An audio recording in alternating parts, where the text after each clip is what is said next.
Bonjour à tous, deuxième vidéo pour les terminales S sur le système nerveux.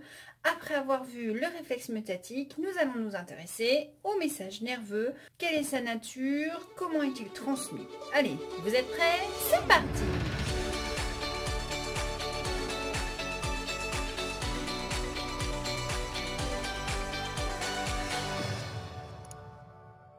On dit tout le temps que le message nerveux circule dans les nerfs. Mais c'est quoi un nerf? Un nerf, en fait, vous en avez ici une représentation schématique. Le nerf, c'est un ensemble de fibres nerveuses, ici qui sont myélinisées, c'est-à-dire qui ont une gaine de protection. Alors, fibres nerveuses, ça veut dire quoi? Ça veut dire axone, car je vous rappelle que les neurones ont un prolongement très long qui permet de transmettre le message qui s'appelle l'axone.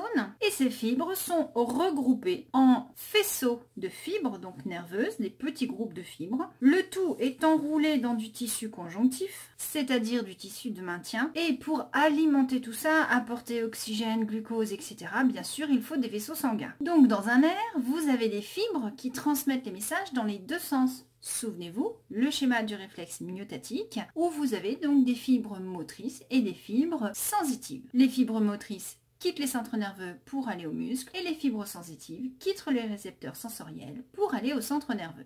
Alors on nous dit tout le temps qu'il ne faut pas mettre les doigts dans les prises électriques parce que sinon on se prend du jus, ça grille tout et on peut se retrouver paralysé et avoir des destructions au niveau des nerfs et du cerveau. Pourquoi? Pourquoi l'électricité passe-t-elle? Tout simplement parce qu'en fait les mécanismes de transmission des messages nerveux sont de nature électrique. On peut enregistrer sur un axone de calamar. Alors pourquoi on prend un axone de calamar? Tout simplement parce que c'est un animal de grande taille qui va donc avoir des axones très épais. Alors vous allez me dire, je dis calamar, on écrit calmar. Il y a les deux écritures. Bref, on s'en fiche. Donc ici, vous avez une fibre nerveuse de calmar, c'est un axone. À l'intérieur, le cytoplasme et cet axone est donc délimité par une membrane. On va connecter cet axone à un oscilloscope. Alors cette expérience aujourd'hui ne pourrait plus se faire car la loi interdit les dissections sur les céphalopodes et le calmar en est un. Mais à l'époque où on a travaillé dessus, on a constaté donc que quand on mettait une électrode en surface sur la membrane et que dès qu'on branchait une électrode, eh bien au moment où l'on enfonce l'électrode à l'intérieur, on observe une brusque chute de tension et ce signal atteint la valeur de moins 70 millivolts. Nous avons donc entre l'extérieur et l'intérieur de l'axone une différence de potentiel de moins 70 millivolts. C'est ce qu'on appelle le potentiel de repos. On peut se demander à quoi est due cette différence de potentiel entre l'extérieur et l'intérieur de l'axone. Si on fait un zoom sur la membrane de cet axone, donc ici on a le milieu extracellulaire, là on est à l'intérieur de l'axone, c'est le cytoplasme, on s'aperçoit que sur cette membrane il y a des canaux passifs qui permettent la sortie de potassium. Or il se trouve qu'à l'extérieur nous avons plus de sodium qu'à l'intérieur et à l'extérieur nous avons moins de potassium qu'à l'intérieur de l'axone. Or ces protéines qui jouent le rôle de canaux permettent la diffusion passive, c'est-à-dire la fuite des ions K+ vers l'extérieur, et cette perméabilité sélective crée une force de diffusion qui suit le sens du gradient de concentration des ions K+. Or, la fuite des ions K+ vers le milieu extérieur engendre une différence de potentiel. Nous avons beaucoup plus d'ions ici que là. Nous avons donc ici une différence de potentiel de moins 70 millivolts qui s'oppose à la force de diffusion. Et à ce moment-là, on a un équilibre qui s'atteint. Donc, le potentiel de repos peut être expliqué par la répartition dissymétrique des ions K+ de part et d'autre de la membrane cytoplasmique et la perméabilité sélective aux ions K+ de la membrane. En supposant maintenant qu'on applique une stimulation sur l'axone de calmar, on va créer un message nerveux qui va circuler et au moment où ce message nerveux va passer sur les électrodes, on va enregistrer à l'oscilloscope donc un potentiel d'action qui traduit le passage du message nerveux. L'enregistrement à l'oscilloscope nous indique qu'à moins 70 millivolts, nous avons notre potentiel de repos. Mais si l'on stimule l'axone, on va avoir au niveau des électrodes un enregistrement électrique différent de celui du potentiel de repos. Et voilà ce que l'on obtient comme enregistrement après une stimulation. On va avoir une première étape de dépolarisation puisqu'on passe de moins 70 à plus 30 millivolts. Mais une fois que le maximum est atteint, on a une inversion de la polarité qui se remet en place. Nous avons donc une repolarisation puisque nous revenons à moins 70 millivolts, sauf que le processus engendre une légère hyperpolarisation avant un retour à la normale. Donc vous voyez que ce qu'on appelle ici le potentiel d'action, il est très court, il fait environ 1,5 millisecondes. Donc ça, c'est ce qui a été enregistré au niveau de cette électrode quand un message nerveux est passé. On a donc eu à ce niveau-là un changement de la stabilité électrique de la fibre, en l'occurrence certainement des bascules des ions Na+ et K+. Sur ce document très bien fait, on comprend un peu mieux ce qui se passe. Donc, entre les points A et B de la courbe du potentiel d'action, nous sommes dans la phase de stimulation électrique. Nous avons ici les électrodes de stimulation et là, nous avons les microélectrodes qui enregistrent. Donc, qu'est-ce qui se passe? On stimule à ce niveau-là, les électrodes enregistrent, on a toujours du plus dehors et du moins dedans, on est toujours en différence de potentiel de moins 70 millivolts, c'est le potentiel de repos. Mais voilà, le potentiel d'action se transmet de proche en proche et il va y arriver un moment où, après la stimulation, on va avoir une dépolarisation des zones voisines et ça, on l'enregistre très bien grâce à la microélectrode. On voit très bien qu'ici, on a une inversion de la polarité. C'est ce qu'on a enregistré là. On enregistre donc cette dépolarisation. Donc quand la dépolarisation se propage de proche en proche, à un moment donné, elle arrive au niveau des microélectrodes et donc on va l'enregistrer. C'est cette partie de la courbe ici. Maintenant, la dépolarisation se propage, donc il va y arriver un moment où au niveau de l'électrode, on va revenir avec du plus à l'extérieur et du moins à l'intérieur. Nous sommes donc en phase de repolarisation. C'est cette phase-là. Alors l'équilibre de potentiel de repos n'est pas atteint tout de suite, il va y avoir une hyperpolarisation. Donc on va avoir énormément d'ions à l'extérieur et moins à l'intérieur et ensuite on va retrouver un potentiel de repos. On va revenir à la normale, c'est-à-dire qu'au niveau de la zone de la microélectrode, c'est revenu à l'équilibre. Donc il faut que vous ayez bien conscience que ce dessin-là correspond à un enregistrement à un endroit précis de la fibre, mais qui traduit une évolution dans le temps. D'accord? On est bien dans le temps ici. Donc tout d'abord, au niveau des électrodes, on a du potentiel de repos, mais on a une dépolarisation contaminante qui arrive de la zone voisine, qui provoque donc une inversion de la polarité. Mais la membrane va reprendre son état de repos. Alors ça se fait en quelques millièmes de seconde. Hop, elle arrive, petit passage d'hyperpolarisation et on revient donc au repos. On peut donc se demander quels sont les mécanismes qui permettent la circulation des ions de part et d'autre de la membrane afin de créer cette dépolarisation puis cette repolarisation. Vous avez vu que le potentiel de repos était dû à la présence de canaux. On peut donc supposer que le potentiel d'action soit dû également à la présence de canaux.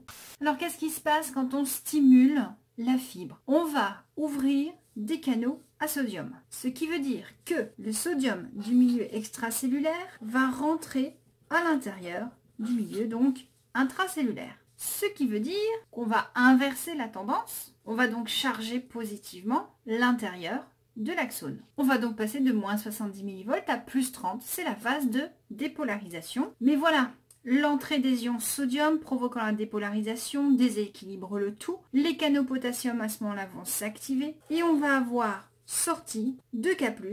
Ça va donc provoquer la repolarisation de la membrane. On a donc fait rentrer du plus et pour rééquilibrer, on fait sortir du plus. Le problème, c'est que ce ne sont pas les mêmes ions, d'accord? Donc il faut retrouver notre état d'équilibre de départ, c'est-à-dire les sodiums dehors et les potassiums dedans.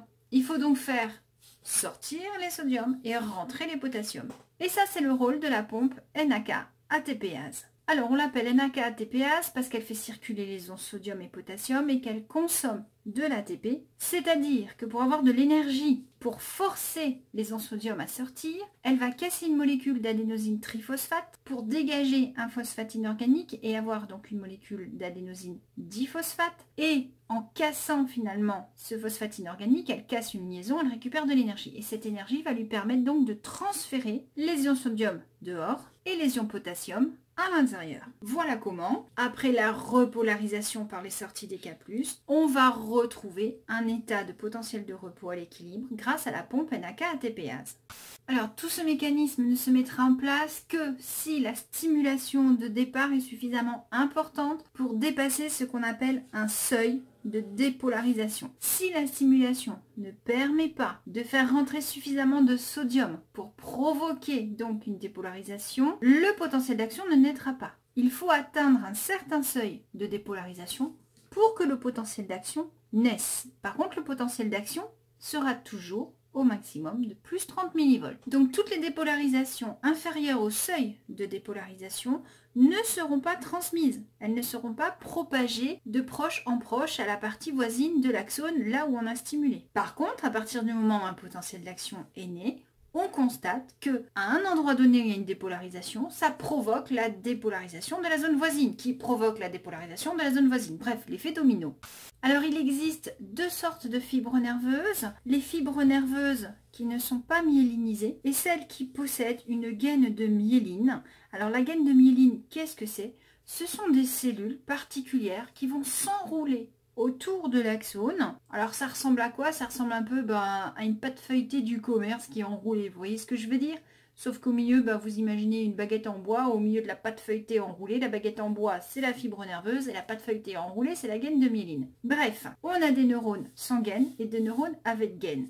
Et du coup, vous pensez bien que quand on n'a pas de gaine, la propagation, elle se fait de proche en proche. Ça va être assez long. Par contre, quand on a une gaine myélinisée, la propagation ne va pas se faire de proche en proche puisque la myéline est isolante. Elle empêche la dépolarisation. Par contre, entre chaque cellule qui s'enroule autour de l'axone, on a un petit trou qu'on appelle un nœud de Ranvier. Et donc, la dépolarisation, elle va être ce qu'on appelle saltatoire. C'est-à-dire qu'elle va se faire uniquement sur les nœuds de Ranvier. Et du coup, comme on saute toute une partie de l'axone, on parle donc de conduction saltatoire, puisque la conduction fait des sauts. Elle saute les gaines de myéline, quoi. Alors, à votre avis, laquelle est plus rapide? Bah oui, celle-là. Donc, toutes les fibres nerveuses qui possèdent des gaines de myéline sont des fibres rapides. Alors, le message nerveux qui circule, que ce soit là ou là, ce message nerveux va finir par arriver au bout de l'axone et va être transmis par une synapse, que l'on va voir dans la vidéo suivante, au neurone suivant. Et à ce moment-là, il va y avoir naissance ou pas, chez le neurone suivant, d'un nouveau message nerveux. Et on va voir qu'on peut enregistrer deux sortes de réponses du neurone postsynaptique. Suite à une stimulation, on va avoir donc des messages qui vont naître ou des messages qui ne vont pas naître. Je m'explique. On peut enregistrer les potentiels postsynaptiques, c'est-à-dire qu'on branche les électrodes sur le deuxième neurone, et on va s'apercevoir que certains de ces potentiels postsynaptiques sont soit E excitateurs, soit I inhibiteurs. Donc quand ils sont excitateurs, ces messages transmis par la synapse vont déclencher une dépolarisation chez le neurone suivant. S'ils sont inhibiteurs, la transmission par la synapse va provoquer une hyperpolarisation, c'est-à-dire l'impossibilité de déclencher une dépolarisation. Donc on va encore augmenter la différence de potentiel pour empêcher la naissance d'un message nerveux. Donc là, on a une stimulation légère qui n'a pas permis la naissance d'un message nerveux chez le neurone postsynaptique, alors que là, on a une excitation suffisamment importante de la part de la synapse qui a provoqué la naissance chez le neurone postsynaptique d'un nouveau potentiel d'action. Et donc là, hop, c'est reparti, le message nerveux circule. Alors, je vous ai dit qu'un potentiel d'action ne dépassait pas les 30-35 millivolts, d'accord? Donc, comment faire pour coder le message nerveux, pour faire passer une information qui traduirait l'intensité d'une stimulation. Donc si on ne peut pas modifier l'amplitude du potentiel d'action, ça va être donc par une autre méthode qu'on va pouvoir coder l'intensité de la stimulation. Et ce qui nous reste donc, c'est la fréquence des potentiels d'action. Bon, grosso modo, fréquence faible, fréquence élevée. La stimulation légère, stimulation forte. C'est un peu comme si je vous pincez tout doucement. Vous faites aïe, aïe. Et puis si je vous pince très fort, vous faites aïe, aïe, aïe, aïe, aïe, aïe, aïe, aïe, aïe. Vous voyez, c'est à peu près l'image. Petite stimulation, fréquence faible, des potentiels d'action. Forte stimulation, fréquence forte, aïe, aïe, aïe, aïe, aïe, aïe, des potentiels d'action. Oui, je sais, je suis starbée, mais je suis comme ça. Donc, le neurone postsynaptique qui va recevoir donc un message nerveux d'un axone.